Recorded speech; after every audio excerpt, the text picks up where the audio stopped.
Today, I am with Iain McDonald, founder of several companies, including 8 Seats, Woolworths Pet Culture, Lava, and Razorfish. How did you navigate that disruption, and what was the lasting impact you created? So we've had social media, we've had phones, and now probably one of the biggest things of all, AI. My job has really been navigating those for all of the international brands from Disney to Samsung. I've worked with them all across those transitions. I'd say I'm a change agent through disruptive times and applying creative thinking through those times. What was 3 of the key things that you learnt when you made disruption? Change is the thing you have to navigate. There are 4 classifications of change. So a lot of us are used to incremental change. Then you have one-off change. Then you have paradigm change where you've got to really think outside the box. And you've got an exceptional change where we have to adapt for a certain amount of time. So if it's going to be incremental change, other things can happen really rapidly and you just suddenly have to adapt. For a brand or a product, that might be a competitor coming out and you've got to work out what you've got to do around that. Understanding change is really one of the critical things, and being able to move with it, being agile, having a plan. What have you learned through that change? Your business evolution changes from startup to scale up. How have you navigated that as a founder? I love to do new things every time. I hate it when somebody says, go and do the thing you did before. So the 3 rules are, it's got to be disruptive.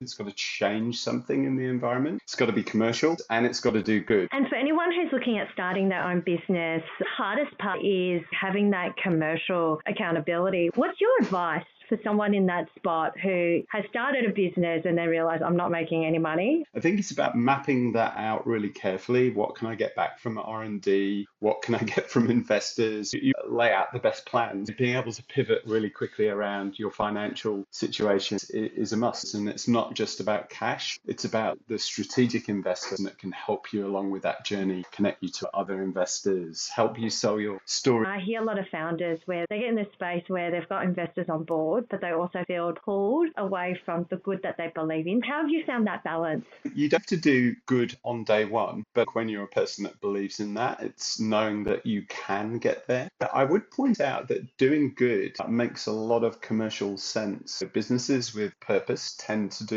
better by and large. There's some things that founders can do really early. Doing good, and it's not quite black and white. As a founder, you keep that at the back of your mind always. Tony's a great entrepreneur and ran 9MSN. He said to me, every time I try to make money, I don't do so well, but every time I do something I love, I seem to do really well. That's a really good guiding light for people. I think you've left us with 3 really good learnings. If you're starting or you're scaling, really consider, are you doing good? So is your idea strong enough? What's the impact it's making to the community? Brands should really focus on the narrative, which carries everything through what you're building. It's not just your product, it's you as a person. You've got to attract attention, stimulate interest, and initiate action. And these days, because of omnichannel, the more authentic the narrative is, it just seems to resonate a lot more, which comes back down to your cut-through message as well. Yeah.